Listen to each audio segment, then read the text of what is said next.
एक बार पवनपुर नाम के शहर में हरीश नाम का लड़का रहता था। हरीश के पिता हितेश शहर के ही हजरत बाजार में समोसे का ठेला लगाते थे। हरीश का बचपन से ही एमबीए करके खुद का बिजनेस शुरू करने का सपना था, जिसके बारे में वो दिन रात सोचता रहता था।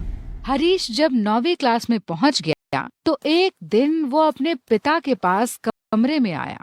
पापा, मुझे एमबीए करना है और उसे किसी अच्छे कॉलेज से करने के लिए मुझे कैट का एग्जाम क्लियर करना पड़ेगा, जिसके लिए मैं अभी से तैयारी शुरू करना चाहता हूँ। तो मैंने तुम्हें कोई रोका थोड़ी है बेटा, तुम्हारा जो करने का मन करे वो करो। मुझे पता था कि आप मुझे कभी मना नहीं करेंगे, लेकिन पापा समस्या ये नहीं कुछ और है। हाँ हाँ बेटा, तो बताओ मुझे क्या समस्या है। पापा, असल में मैं कैट के एग्जाम की तैयारी करने के लिए कोचिंग ज्वाइन करना चाहता हूँ, और जिस कोचिंग में मैं पढ़ना चाहता हूँ वहाँ की फीस बहुत ज्यादा है। बेटा, तू भी जानता है कि मैं समोसे बेचता हूँ और बड़ी मुश्किल से तेरी स्कूल की फीस भर पाता हूँ। फिर तेरी कोचिंग के लिए मैं पैसे कहाँ से लाऊं? कोई बात नहीं पापा, आप चिंता ना करें। मैं बिना कोचिंग के ही एग्जाम क्लियर करके आपका नाम रोशन करूंगा। यह सुनकर हितेश बहुत भावुक हो गया और उसने हरीश को गले से लगा लिया। इस तरह वक्त बीतता गया और हरीश कैट के एग्जाम के लिए जी तोड़ मेहनत करता रहा।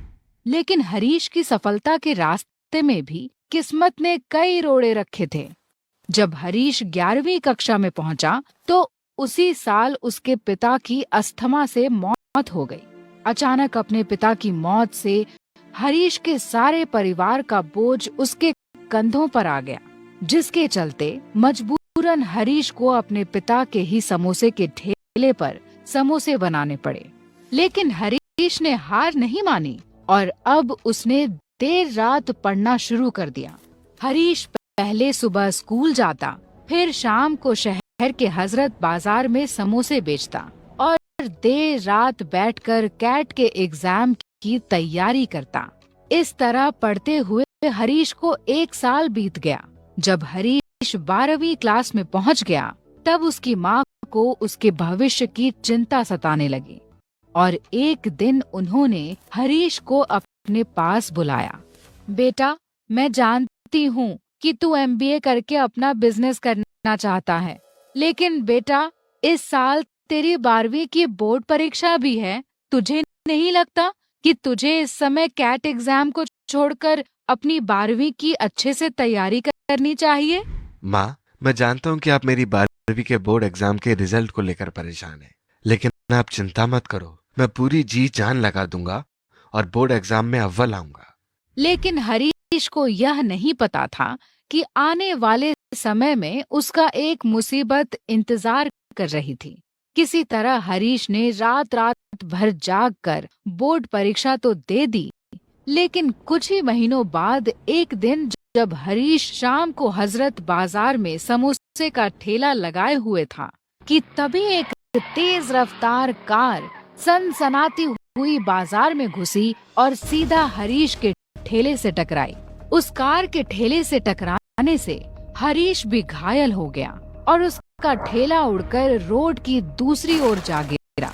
हरीश को जब होश आया तब हरीश अस्पताल में लेटा हुआ था और उसकी दोनों टांगें टूट गई थीं। हरीश को जब यह पता चला तो वह फूट फूट कर रोने लगा। अरे भगवान, तूने क्या कर दिया? अभी तो मुझे कैट का एग्जाम क्लियर करके अपने माता और पिता का नाम रोशन करना था, और तूने मुझसे ये सब होने से पहले ही मेरी उम्मीद ही छीन ली। हरीश को यूं रोता हुआ देखकर उसकी माँ उसके पास आई और बोली, बेटा, तूने तो कहा था कि एमबीए करना तेरा सपना है। क्या तू तेरे सपने को इस छोटी सी चोट के कारण छोड़ देगा? क्या इसीलिए तूने इतने साल दिन रात मेहनत करके पढ़ाई करी? बेटा, समस्या हर किसी की जिंदगी में आती है, लेकिन जो इन समस्याओं में भी उठ खड़ा हो वही सफल होता है। अपनी माँ से यह बात सुनकर हरीश में उम्मीद जाग उठी। नहीं माँ, हरगिज नहीं। मैं अपने सपनों को इतनी जल्दी कुर्बान नहीं होने दूंगा। मुझे तो ये चिंता है कि अब हमारा समोसे का ठेला तो बर्बाद हो गया, फिर इस अस्पताल का बिल और हमारी रोजी रोटी कैसे चलेगी। तू यह सब सोचकर अपना सिर दर्द ना बढ़ा। अस्पताल का बिल तो इंश्योरेंस के पैसों से भर जाएगा, और बात रही रोजी रोटी की, तो मैं कुछ ना कुछ करके रोजी रोटी का इंतजाम कर दूंगी, लेकिन तुझे भूखा ना सोने दूंगी। यह सुनकर हरीश की आंखों में आंसू आ गए और उसने यह गांठ बांध ली कि अब वह जब तक कैट का एग्जाम क्लियर नहीं करेगा तब तक चैन की सांस नहीं लेगा। हरीश की माँ ने अब घर की रोजी रोटी कमाने के लिए दूसरों के घर में बाई का काम करना शुरू कर दिया। हरीश को यह सब देखकर बहुत दुख होता था, लेकिन फिर वह अपने आप को संभालता और अपनी पढ़ाई में जुट जाता। पैर टूटे होने के बावजूद हरीश बिस्तर पर लेटे लेटे पढ़ाई करता और समय के अंदर कैट के एग्जाम के सैंपल पेपर को हल करने की कोशिश करता। धीरे धीरे हरीश सैंपल पेपर हल करने में बहुत माहिर हो गया।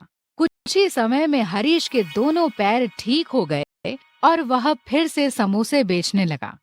इस तरह 1 साल की जी तोड़ मेहनत के बाद हरीश ने कैट का एग्जाम दिया।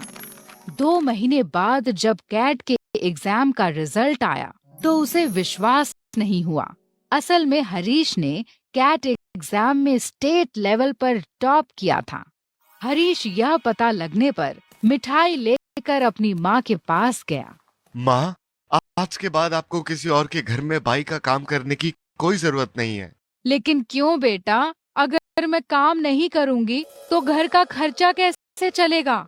माँ, मैंने कैट एग्जाम में स्टेट लेवल पर टॉप किया है और अब मैं एमबीए करके अपने बिजनेस करने के सपने को पूरा कर सकता हूँ। यह सुनकर हरीश की माँ बहुत खुश हुई। आखिरकार भगवान ने हमारी सुन ही ली। आज अगर तेरे पिताजी यहाँ होते तो उन्हें तुझ पर बहुत गर्व होता। बेटा, आज तूने मेरा सर गर्व से ऊंचा कर दिया।